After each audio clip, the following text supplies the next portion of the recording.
Tuesday night, a friend of mine texted me and wrote that the Rose Bowl from January was on SEC Network.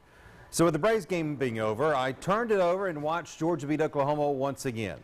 It's still hard to believe Georgia was in that game, and it's still hard to believe they actually won, especially considering how Oklahoma dominated the first half. Watching that rebroadcast got my blood pumping a little bit. It's almost here. High school football starts next week, and the colleges will come right after that.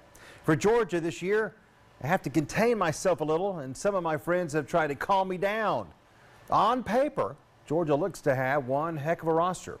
It's not perfect, and there are things to figure out this month in practice, but never before have we seen the depth, particularly on the lines of scrimmage, we see for this Georgia team. They are loaded. We know they have a quarterback in Jake Fromm. Well, they also have a second quarterback in Justin Fields. How much will he play, and what's Georgia's coach is going to do to utilize Fields in place of Fromm? Then, at running back, even with Nick Chubb and Sony Michel gone, the Bulldogs are in great shape. Zamir White is back from his injury in high school, and remember, he was the top tailback in the country. James Cook was right behind him, and he's looked great so far in practice. DeAndre Swift is still there, along with Elijah Holyfield and Brian Herrien.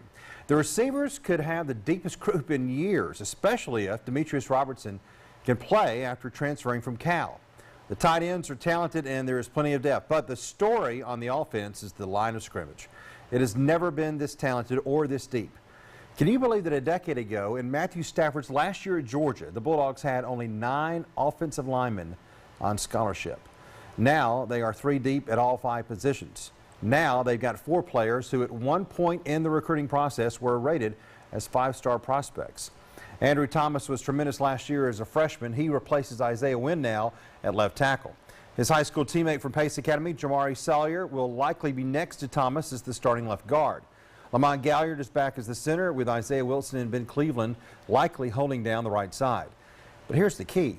Cade Mays, Kendall Baker, Solomon Kinley, Trey Hill, Notori Johnson, Justin Schaefer, DeMarcus Hayes are all backups who could be starting for another program in the SEC.